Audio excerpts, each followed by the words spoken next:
Leral.net, s'informer en temps réel. Site d'information exclusive numéro 1, www.leral.net. Mon nom est Gabriel Samba Faye. Je suis directeur de programme ici au village d'enfants SOS. J'ai été recruté en remplacement de Madame Dieynaba Touré.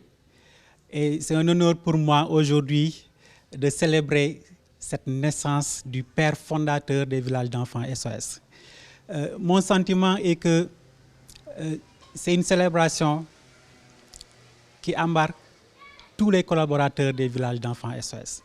Dans les 5 sites aujourd'hui, tous les responsables communient dans la célébration de cette fête et en l'honneur de quelqu'un qui a été assez ordinaire comme homme, comme nous tous d'ailleurs, décrit par tous nos collaborateurs qui ont eu la chance de le voir comme un homme simple, mais sa particularité est son grand cœur. C'est un homme qui est né dans les ruines de la Première Guerre mondiale, un homme qui a vu la détresse et la souffrance des enfants au lendemain de la Deuxième Guerre mondiale, et c'est de là qu'est née sa vision, une vision d'un monde où les enfants doivent être protégés. Et son souci était de pouvoir leur offrir un foyer où ils pourraient s'épanouir avec des femmes qui deviendraient leur mère adoptive.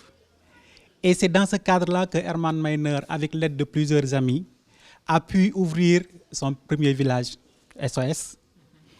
Et de par le monde, beaucoup d'autres villages ont été ouverts. Ici au Sénégal, nous avons la chance d'avoir 3 sites de villages d'enfants SOS. À Louga particulièrement, le village a été ouvert ou inauguré en 1990. Mais bien avant cela, dès 1985-1986, l'école SOS a été déjà installée à Louga. Donc c'est d'ailleurs la raison pour laquelle, lorsqu'on parle de village SOS de manière générale à Louga, nous pensons tout de suite à l'école élémentaire.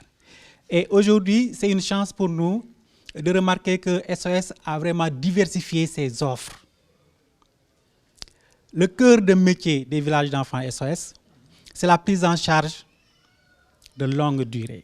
Donc des enfants qui ont perdu la tutelle parentale ou qui risquent de perdre cette tutelle parentale sont accueillis dans le village SOS et sont installés dans des maisons avec pour responsable des mamans suppliées par des tantes.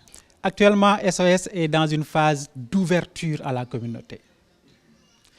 D'où le thème que nous avons choisi aujourd'hui, agir ensemble pour la protection de l'enfant.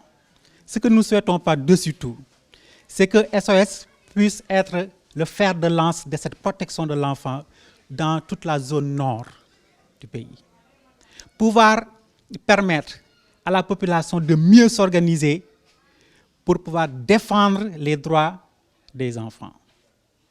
Que nous puissions désormais avoir un tissu, un réseau de protection de l'enfant, en partant des structures publiques jusqu'aux structures privées, comme les ONG internationales, en particulier la nôtre.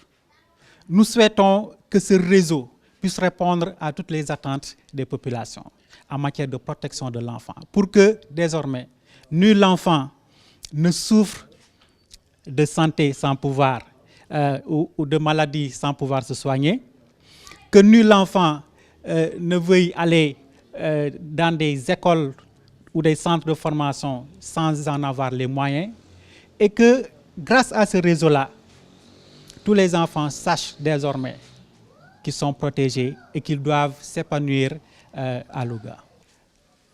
Vous remarquerez que, de manière générale, avoir une structure pareille demande beaucoup de moyens financiers surtout.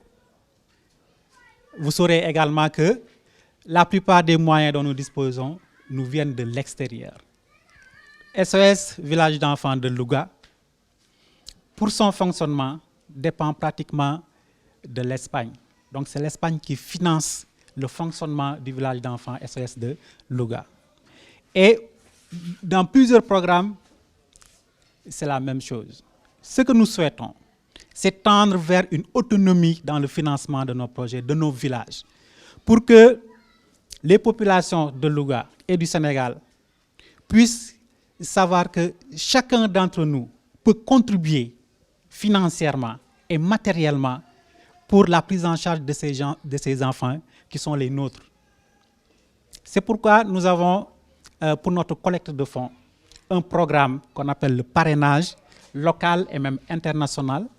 Et sur le plan local, nous invitons tous les habitants de Louga.